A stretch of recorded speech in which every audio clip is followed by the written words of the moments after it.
man moom maa ngi tudd Cheikh Tidiane Fall représenté fii benn association bu tudd Notix quoi dañuy yëngu ci lépp loo xamante ni dafa dem ci wàllu ndox quoi rawatina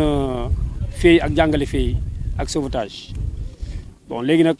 comme si vacances la ñu nekk te xale yi dañuy dem ci dex gi ak ci géej gi sur rawatina talibé yi te bon dafa am souvent ay noyades quoi te nag ñun xeex noyades yi moo ñu tax a jóg. moo tax chaque année dañuy ànd ak association yi fi nekk ci dëkk bi comme ñu mel ni la Pirogue ak ñeneen pour def ay séances de natation gratuite dem ci centre yi di jàngal xale yi gratuitement pour ànd ak ñoom ak waa dëkk bi yëpp pour mën a xeex wàññi noyades yi nga xamante ni moom mooy am ci diggante dex gi ak géej gi. bon loolu suñu rôle principal loolu la quoi ñun la professionnels yi ak population yi kenn ku nekk rek su defee li mu wax def rek def naa mën na wàññeeku. léegi nag nit ñi dañuy dem mais duñu xam ils n'ont pas la bonne information amuñu information bu baax parce que ku dem géej te xamoon nan nga war a comporter woo xamoon lan mooy interdit yi lan la ñu autorisé ndax plage bi c'est autorisé ndax am na surveillance yooyu yëpp da nga ci war a bàyyi xel balaa ngay dem sangu. parce que boo demee sangu foo xamante ni amul surveillance booy lab doo gis ko la sauver. donc nit ñi li may di conseillé mooy bu ñu demee plage bu mën a doon waxuma sax fii rek Saint-Louis fu ñu mën dem ci àddina bu ñu demee ci plage nañu xool ndax am na ay surveillant maanaam ay maîtres nageurs wala ay sauveteurs su fekkee am na fa mën nañ dem sangu su fekkee amu fa je préfère ñu bañ a sangu foofu. et puis ñu laajte ndax plage bi c'est autorisé wala c'est pas autorisé loolu mooy mesure yi nga xamante ni kuy demee noonu foo mën a dem ci plage di nga sangu tranquillement ñibbi te doo am benn problème. waaw loolu daal mooy consigne yi nga xamante ni dinaa mais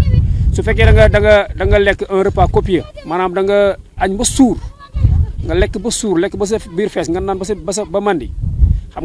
nga organisme bi lu muy lijjanti su boobaa mooy day jéem a digérer li nga lekk te digestion boobu noonu àndul ak ngay def effort loolu mooy wax moo waxal ñuy wax ni fekkee da nga lekk ba suur bu dugg ci ndox di fay parce que boo duggee ci ndox di fay mën na la indil problème yu bëri mën nga dugg sax sa bakkan des fa moo tax dañuy préférer boo lekkee ba suur nga xaar au minimum 2 heures de temps après nga soog a dem di dugg ci ndox bi. Je m'appelle Cheikh Tidiane Fall et je représente l'association Notix qui s'active dans les métiers dans les activités nautiques, notamment la natation et la formation en natation et le sauvetage. Bon, nous sommes là aujourd'hui pour en collaboration avec l'association Galgui pour initier les jeunes talibés à la natation. Parce que nous avons constaté qu'il y a beaucoup de noyades qui se passent au niveau du fleuve et même au niveau de la mer, au niveau de Saint-Louis. C'est pourquoi chaque année, nous venons avec les associations de la place pour faire en sorte que ces noyades-là diminuent. Et c'est pourquoi nous initions les jeunes et les adultes même pour que tout le monde sache nager. Parce que si la plupart des gens savent nager, là, il y aura moins de noyades.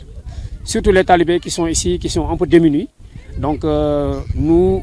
faisons tout pour les aider à nager et à les informer sur les choses à faire et à ne pas faire au niveau du fleuve ou de la mer pour ne pas succomber à la noyade. Par exemple, on rencontre souvent un problème qui revient souvent, on nous pose souvent la question, est-ce que c'est dangereux de manger ensuite d'aller dans l'eau? Effectivement, c'est très dangereux. C'est très dangereux. Donc, il est conseillé, après avoir pris un repas copieux, d'attendre au moins de digérer au minimum 1h30 ou 2h avant d'aller dans l'eau. Parce que si vous avez beaucoup mangé, votre corps essaye de digérer ce que vous avez mangé. Donc, la digestion n'est pas compatible avec la natation. Donc, c'est pourquoi on dit que c'est dangereux de manger et de se baigner tout de suite. Ça, c'est dangereux aussi. Je suis Amadou Koumé, responsable au niveau de l'association La Pirogue. Tey dañu ñëw fii ak waa Notix Cheikh Tidiane ak Déthié pour ñu am benn partenariat boo xam ne dañuy jàngal xale yi féey ndax gis nañ ni daal bu nawet jotee day bëri ay cas de noyade yoo xamante ni su ko xam zone Pikine xam ni fii zone la boo xam ne dafa dangereux dafa bëri ay kamb te dafa bëri lu fi xale di lab donc ma gis ni initiative bu am solo la boo xamante ni day jàppale bépp xale taalibe di jàppale bépp xale bi nga xam si koñ bi la dëkk moo tax ñu sollicité leen pour ñu ñëw di ko defal xale yi gratuitement donc ñu ngi leen di remercier si loolu bu baax a baax a baax ku xam la Pirogue xam ni pour xale yi la ku wax xale surtout xale yu taalibe yi dañoo bëgg di changer seen condition de vie même bu dee mënuñu lépp ñu jëm si as tuut ñu xam ni xale yu taalibe yi ay xale la leen comme xale yëpp donc foog ñu leen di jàppale foog ñu leen di soutenir foog ñuy dem si ñoom di waxtaan ak ñoom di leen sensibiliser si wàllum cet si wàllum nekkin si wàllum aduna ndax ku xam ni jàng dafa war a ànd ak set dafa war a ànd ak lépp lu baax loo xamante ni dafa baax si nit donc loolu moo tax ñu ñëw fi tey jii di wax la Pirogue association boo xam mi ngi doog am juddu maanaam dooleem bëreegul waaye macha allah ñi ngi jéem ndànk-ndànk waaw bëri na activité yu ñuy def xam naa après équipe bi mi ngi fi ku nekk dana wax incha allah activité bi muy def ñu gën si leeral daal macha allah merci beaucoup. man Fatim Ndiaye laa tudd maa ngi liggéey la Pirogue def na léegi at ak genn wàll presque ñun ñoo yor lépp lu nga xamante ni wàllu soin la ñu ngi si daara yi bu fekkee lundi la dañuy dem marché fi nga xamante ni foofu la taalibe yi di daje di ndékkee dinañ dem foofu lundi si suba si altine si suba fa la ñuy dem après midi bi si ngoon si fii la ñuy fajee bu dee talaata ñu dem daara si suba si ci daara yi nekk fi si Pikine ak daara yi nga xamante ni ñu ngi si alentour bi fii bu dee si ngoon si ñu fajee fii si biir centre bi bu dee àllarba dañuy dem ville si marché bi nga xam ne moo nekk foofu ak ci daara yi nekk si wetam bu dee alxames ñu delluwaat marché si suba si biir marché fi taalibe di ndékkee bu fekkee àjjuma la dañuy dem gaaru ceer si suba si ngoon si ñu fajee fii ak àllarba si ngoon loolu mooy li nga xam ne semaine bi moom la ñuy def léegi semaine bu nekk daanu def ñeent fukki soins ba juróom benn fukk muy 200 jusqu'à 300 soins chaque semaine ñun dañuy faj fii ñi nga xamante ni dëkkaale yi la aussi dañuy ñëw di fajoo fii muy xale yi di mag ñi ñuy faj seeni góom waga opéré lépp dañ koy faj fii fi def sax ay point de suture yooyu yëpp dañ koy def taalibe yi comme farataalu nu sangu beeg yooyu léeg-léeg dañuy am ay góom li nga xamante ni mooy waga léeg-léeg ñu am aussi ay ŋàppati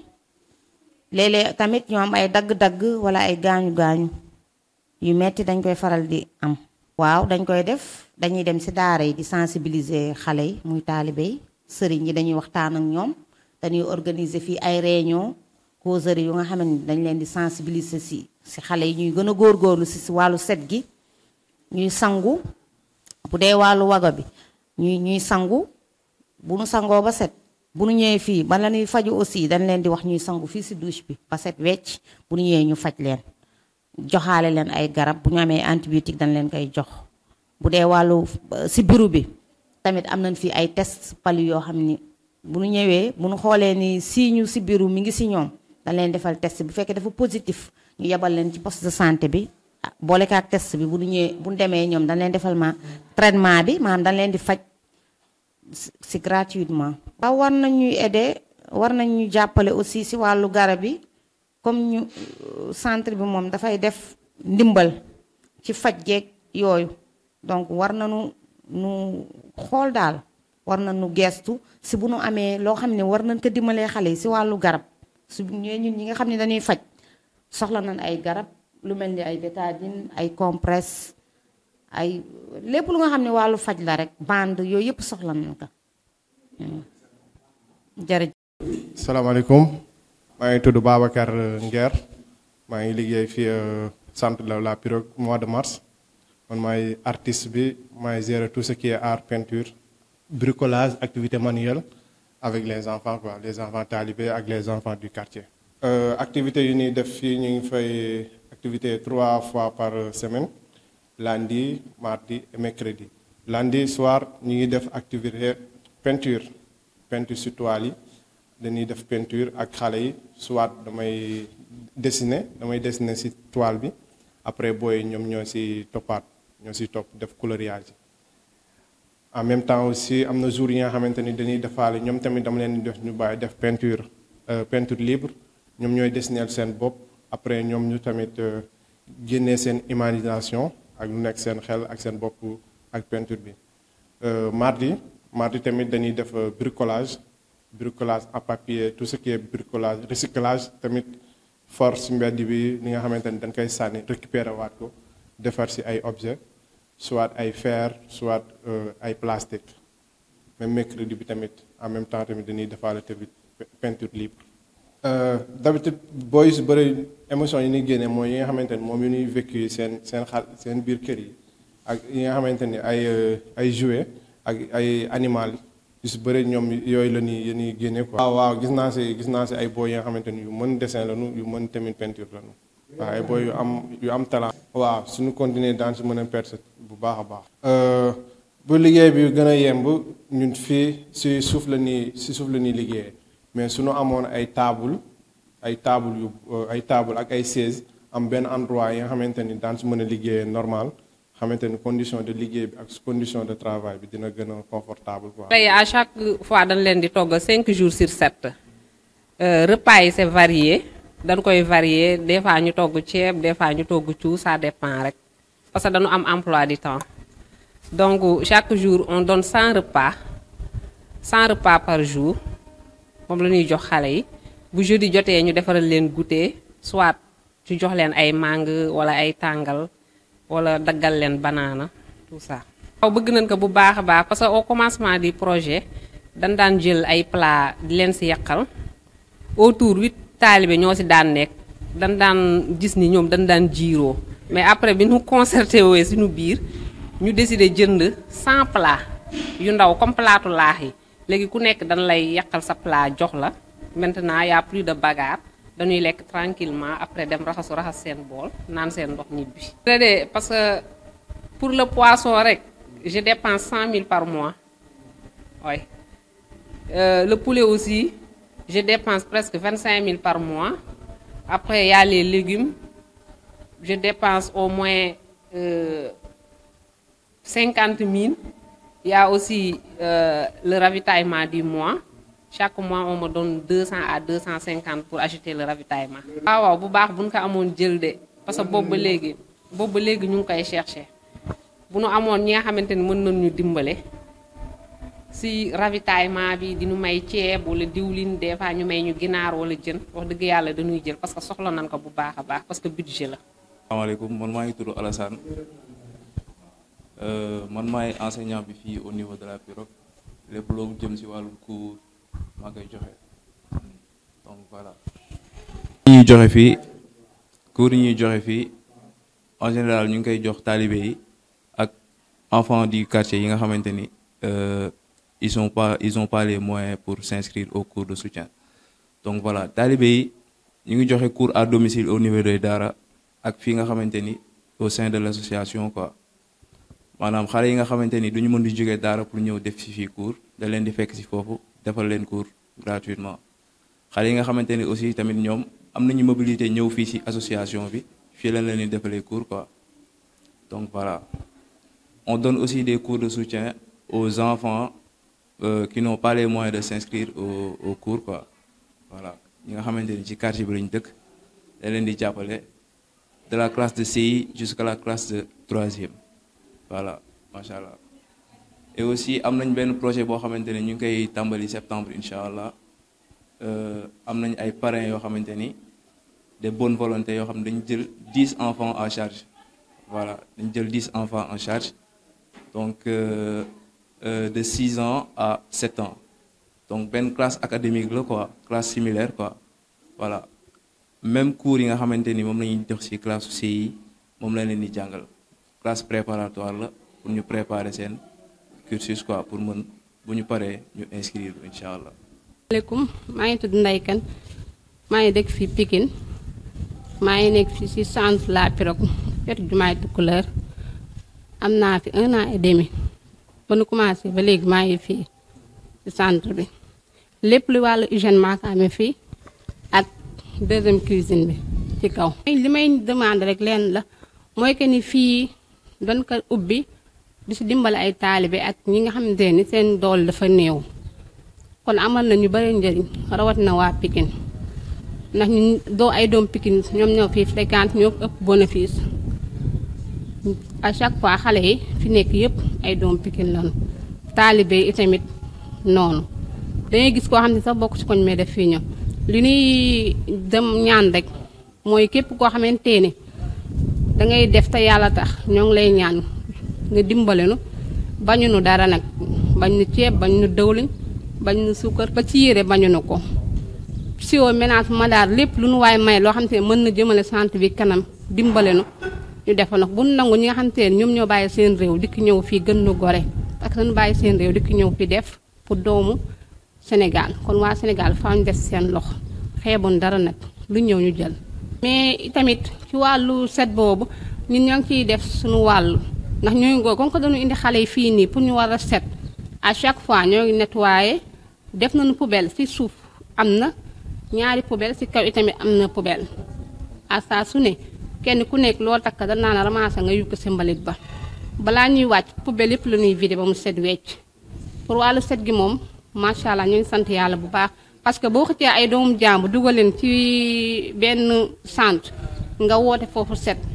da nga war a jiir ci set ba pare ndax nit bu ñëwee xam ne kat ñii set nañ taalibe yi suba si dañ leen duyal ñaari paan ndox def ma daal eau de javel dañuy rax si suba si ba mu set bu heure añ jotee dañuy changé ndox moom dafa leen beneen ndox bu bees ñu raxasuwaat ñoo ngi leen di toppatoo daal lu mën comme ni ñuy toppatooyee suñu doom yi si biir kër gi. par activité yu may gérer aussi maa ngi gérer hygiène comme brossage ndax damay pousser xale yi chaque jour bis bu yàlla sax suñu ñëwee fii nii ñuy brosse seen bëñ di sangu di fóot seen yére yi ndax tamit dafa am importance dama bëgg xale yi nu ñuy dund seen kër ñoom taalibe ñuy dundee noonu moo tax taalibe bu nekk am na fi brosse ak tur daaram moo tax ñoom suñu ñëwee ñoom su boppam sax léegi doo leen fos ñoom ñooy ñëw jël seen brosse dem brosse ba mu set loolu yëpp da si bokk parce que tamit bëñ tamit si la bokk gémmiñ si la bokk bu nekk am na numéro brosse bu nekk dafa am numéro si numéro boobu nag soo ñëwee man mii maa lay jox sa di may wax numéro bi ma dindi brosse bi jox la ko defal la pat. Bonjour, alors moi je m'appelle Mariama, donc je vis en France et mon papa est sénégalais, donc je viens souvent au Sénégal. J'ai découvert la pirogue l'année dernière, donc là c'est la deuxième fois que je viens. À la pirogue j'ai découvert donc une grande famille qui prend soin d'enfants qui n'ont pas cette chance. Il y a beaucoup d'enfants qui sont quand même malheureux au Sénégal. Donc Pierre a fait un beau projet ici à Saint-Louis pour les enfants de Pikine et du reste du Sénégal. Non, du reste. C'est très important d'apprendre aux enfants de nager parce qu'ils sont souvent tout seuls et ils sont souvent attirés par l'eau et une fois qu'ils seront nager, ils pourront profiter de l'eau sans avoir des accidents. Donc voilà, ils seront indépendants et donc c'est génial qu'on puisse leur apprendre, que la pirogue leur apprenne à nager. Donc, la pirogue, elle fait à manger pour les enfants, donc elle nourrit 100 petits talibés par jour, du lundi au vendredi. Et après, le soir, il y a une petite collation avant de quitter la pirogue. Les ressources, bon, c'est pas à moi qu'il faut demander ça, je sais pas, mais déjà, je sais que les volontaires qui viennent un peu de partout dans le monde essayent de ramener souvent des fournitures, des médicaments. Il y a beaucoup de gens qui font des dons financiers, des dons de matériel. Donc, je pense que ça vient surtout de ça. Demander aux autorités sénégalaises de nous aider, mais je pense qu'il y a déjà tellement d'enfants ici au Sénégal. Je crois qu'on parle de plus de 1 million de talibés au Sénégal. Donc il y a beaucoup de travail. Non, il faudrait déjà qu'il y ait moins de talibés et qu'on en prenne plus soin. C'est pas d'être un talibé le problème, c'est qu'on s'en occupe pas en fait. Pierre Bousseret, je suis un Belge qui à la base était restaurateur et après un voyage humanitaire de 2 semaines ici dans le quartier de Pikine chez notre ami Maodo Diagne de la structure AFE, j'ai décidé, après avoir vu la situation des enfants talibés et enfants de la rue, de monter un centre avec mon ami Koumé, centre qui a vu le jour il y a maintenant 1 an et demi. La structure permet aux enfants de la rue d'avoir accès aux soins, à l'hygiène, à l'alimentation, également beaucoup d'activités ludiques, activités scolaires. Enfin voilà, on a développé beaucoup de projets sur l'année qui vient de passer. C'est un jeune projet, on a besoin de soutien, on a besoin de visibilité aussi, et c'est pourquoi ce reportage est très important pour notre projet. Alors nos objectifs et nos projets à moyen terme, premièrement il y a une classe qui va venir en aide à une dizaine d'enfants en situation de vulnérabilité dans le quartier de Pikine. Donc ça sera une année préparatoire où les enfants vont être préparés à entrer à partir de l'année suivante dans l'enseignement public, avec une prise en charge des frais de scolarité par un parrain au niveau de l'Europe. Et notre deuxième grand projet, ça serait une prise en charge d'un dara à Pikine 700, un dara qui rassemble 3 marabouts et une soixantaine de talibés. Et notre objectif dans les mois à venir, voire années au maximum, ça serait de sortir les enfants de la rue et de stopper leur mendicité. Voilà un peu les projets qu'on compte mettre en place. Il faut savoir que le projet La Pirogue, c'est un projet sénégalais tenu par des personnes du quartier et d'autres de la ville de Saint-Louis. Et c'est vraiment un projet à vocation humanitaire et sociale. Et donc le projet n'aide pas que les enfants, mais il aide aussi toute la population du quartier de Pikine. On met à disposition des espaces pour les femmes, pour organiser des causeries ou organiser aussi des ateliers de traitement et de transformation de céréales. Et donc voilà, l'infirmerie est ouverte à tous les gens du quartier, que ce soit des enfants ou des adultes, et dans la mesure du possible, on vient en aide à tout le monde. Voilà un peu le projet La Pirogue, en quoi il tient. Et donc voilà tout ce que j'ai à vous expliquer. Alors le message que j'ai à passer à la population sénégalaise, c'est de se rendre compte que le problème qu'on est en train de traiter, par rapport par exemple à la mendicité forcée des enfants, c'est un problème sénégalais, c'est un problème national, et je pense, moi, qu'à moyen ou long terme, le problème sera réglé également de manière nationale. Conscience par rapport à la situation, elle se fera ici, au niveau local. Et je pense que, par exemple, par rapport au projet de prise en charge du Dara, si on arrive à atteindre des objectifs par rapport à ça et à avoir des résultats probants, ça pourrait être un modèle qui sera répété partout dans le Sénégal. C'est un projet qui ne coûtera pas beaucoup d'argent, et je pense que ce genre de projet peut être totalement assumé et financé par des aides locales. À savoir aussi que nous, que ce soit Cyrielle, ma sœur ou moi, nous sommes les 2 seuls occidentaux à travailler à l'intérieur de la structure. Nous ne tirons aucun bénéfice et aucun salaire de ce projet, et que les seuls qui bénéficient de ça, c'est les enfants, les gens du quartier de Pikine et également le personnel qui travaille sur le site de La Pirogue. Donc voilà, je pense qu'il faut que les gens se responsabilisent par rapport à ça, se rendent compte du travail qu'on est en train d'effectuer et se rendent compte que ce qu'ils donneront demain à La Pirogue servira à leur peuple et ici au Sénégal, et pas autre chose que ça.